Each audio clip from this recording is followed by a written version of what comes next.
And this is a story about Elijah the prophet. And last year we heard another story. Remember how Elijah the prophet was sent to this foreign country and went to this place called Zarephath, and there was a widow there and her son, and there was a famine in the land, and they were starving, and they were about to eat their last meal. And the prophet was bold enough to ask whether he could have some, and they fed him out of their hunger, and as a result they had food to last to the end of the famine. Now that goes just before today's story. Today's story is this: the widow's son dies. Apparently dies, at least he wasn't breathing. And the widow is most upset, of course. And she says to the prophet, "Did you come just to expose my sins and give me God's punishment?" And Elijah the prophet says, "Give me your son." And he goes upstairs and prays, and this is the result. A reading from the first book of Kings. The son of the woman, the mistress of the house, became ill. His illness was so severe that there was no breath left in him. She then said to Elijah, "What have you against me, O man of God? You have come to me to bring my sin to remembrance and to cause the death of my son?" But he said to her, "Give me your son." He took him from her bosom, carried him up to the upper chamber where he was lodging, and laid him on his own bed. He cried out to the Lord, "O Lord my God, have you brought calamity even upon the widow with whom I am staying by killing her son?" Then he stretched himself upon the child 3 times and cried out to the Lord, "O Lord my God, let this child's life come into him again." The Lord listened to the voice of Elijah. The life of the child came into him again, and he revived. Elijah took the child, brought him down from the upper chamber into the house, and gave him to his mother. Then Elijah said, "See, your son is alive." So the woman said to Elijah, "Now I know that you are a man of God, and that the word of the Lord in your mouth is truth." The word of the Lord. Thanks be to God. The Lord be with you. A reading from the Holy Gospel according to Luke. Glory to you, Lord. Soon afterwards, Jesus went to a town called Nain, and his disciples and a large crowd went with him. As he approached the gate of the town, a man who had died was being carried out. He was his mother's only son, and she was a widow. And with her was a large crowd from the town. When the Lord saw her, he had compassion for her and said to her, "Do not weep." Then he came forward and touched the coffin, and the bearers stood still. And he said, "Young man, I say to you, rise." The dead man sat up and began to speak, and Jesus gave him to his mother. Fear seized all of them, and they glorified God, saying, "A great prophet has risen among us, and God has looked favorably on his people." This word about him spread throughout Judea and all the surrounding country. The Gospel of the Lord. Praise to you, Lord.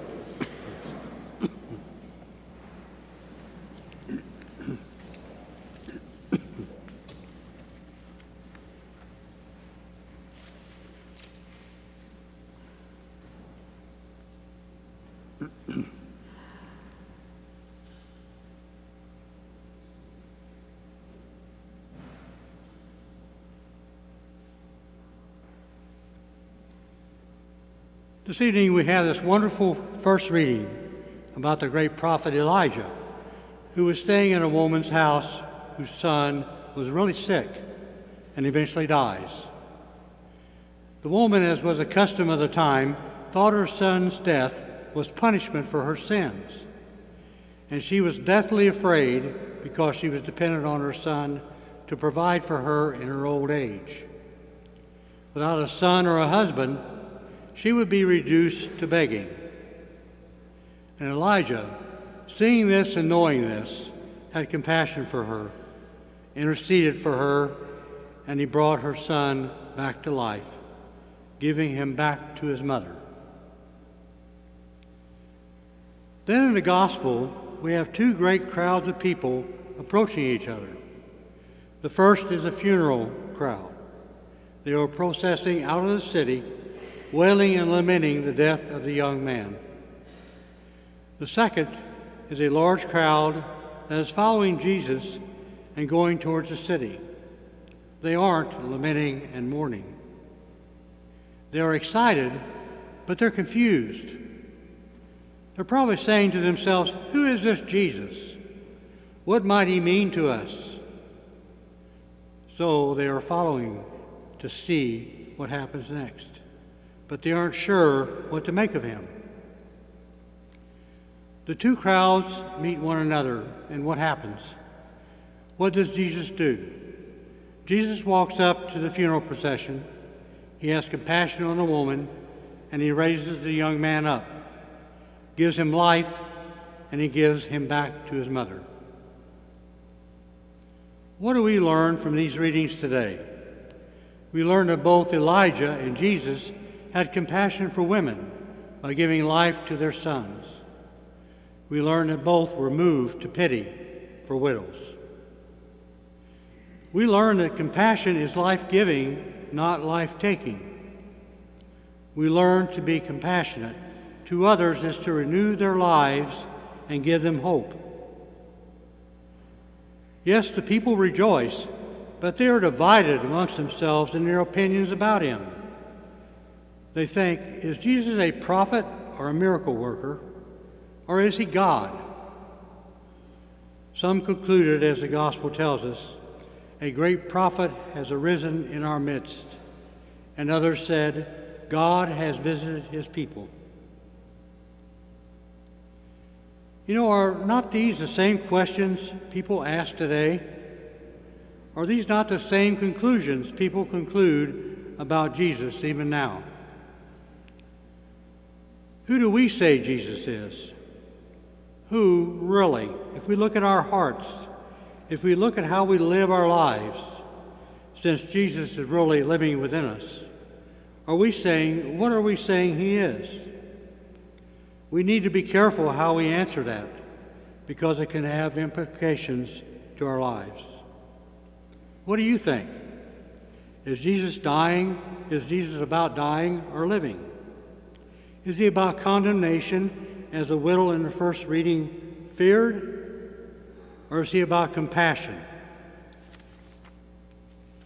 If we say Jesus is a great prophet and a holy man who taught many good things, and that is all he is, if we say that either with words or by the way we live our lives, well, then his words are just human words. If he is just a prophet, then what he had pertained and said to his people 2,000 years ago, not necessarily is for us in 2016. On the other hand, if we say Jesus is God, then his words are eternal and always can be applied for all times and places, and in every aspect of our lives, right here and now. Many in our world today want to massage the words of Jesus to make them mean what they want them to mean. Many today really do see Jesus as just a great man and a prophet. So they try to manipulate his words in order to excuse themselves and their behavior. Many want to take his teachings and make them fit what the common culture teaches, to relativize them, you might say, so as to not offend anyone and to be able to live as they want to live out our culture and not as God would have us live. It is true, isn't it? Our culture today would say that things like abortion and war and euthanasia are all justifiable, and the Bible and the 2,000-year history of church's teachings about these matters are not to be thought as binding on us anymore. Jesus is a great man, a prophet, he's a teacher, and so what he taught, he did teach to people 2,000 years ago. But he is much more than that. He is the Son of God. So what he said is said to us also today. He is a God of life, not death. He is a God of freedom, not slavery. He is a God who frees us, always frees us, from death, from sin, from slavery to the world. Yes, our God is a God of freedom.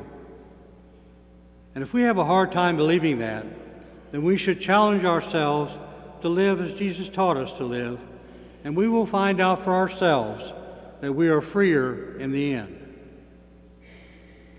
My friends, let's ask God the big question. What do you want me to do? What do you want me, and how do you want me to live? We have nothing to fear asking these questions. If we ask with an open heart, God will raise us up to a new life in abundance.